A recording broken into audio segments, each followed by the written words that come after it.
much, Dave.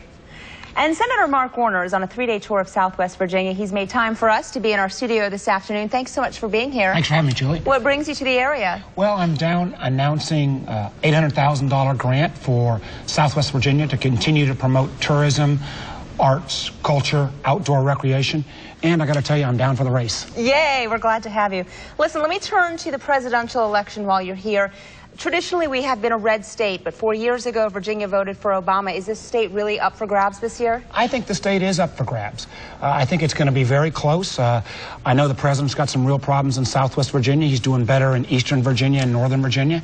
I tell you this much, I'm supporting the president, but I also am awful tired of all the negative ads. I wish we wouldn't be spending $2 billion on TV tearing each other down. That money could be used for improving 81 or scholarships, but hopefully we will get through this election as we've gotten through all the others, and we can get back to solving our country's problems, particularly the debt and deficit. I'm glad to hear you say that. I think a lot of people agree with you. Now, let me ask you about health care. It's a hot button issue right now. If Mitt Romney does take office, and that is a possibility, can he repeal that, or does that has to go through Congress? Well, that's the thing that's kind of craziness about the political campaigns. You know, the president on their own can't repeal health care. And, you know, even if Mr. Romney is successful, and even if the Republicans take the Senate, they're not going to get 60 votes in the Senate. So it's not going to be able to have the health care reform repealed. What I've urged is there's a lot of things in the care bill that need to be changed. There's some good things and some bad things. Let's work in a bipartisan fashion to actually fix what needs to be fixed, and let's make sure we really focus on more transparency and pricing around healthcare and bringing healthcare costs down. At the end of the day, that's one of the big things driving up our debt. Absolutely. Let me ask you about coal. I know you were visiting the coal fields in Buchanan County.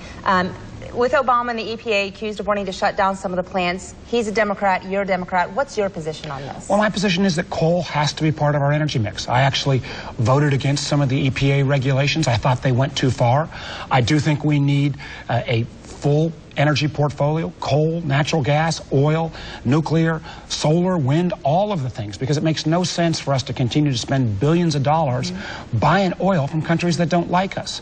I would hope, though, that one of the challenges coal's got is not only regulations, but it's actually cheap natural gas as well.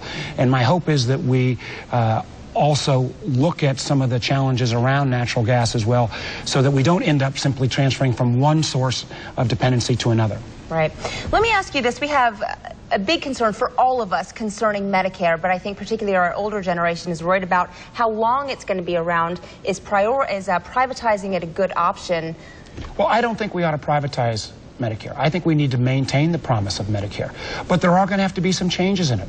We're sitting on $16 trillion of debt at this point.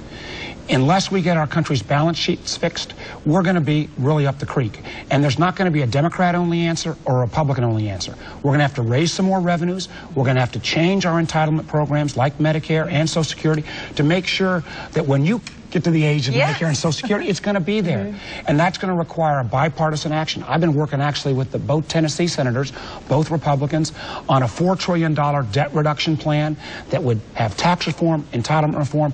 I hope whoever's elected president, we get to first on the agenda. And I know that debt reduction is high on your list of priorities. Absolutely. There's nothing that would do more that would help jumpstart our economy and get a lot of the money that's sitting on the sidelines investing back in job creation than making sure that we could show that Washington's going to get its balance sheet right. Thank you so much for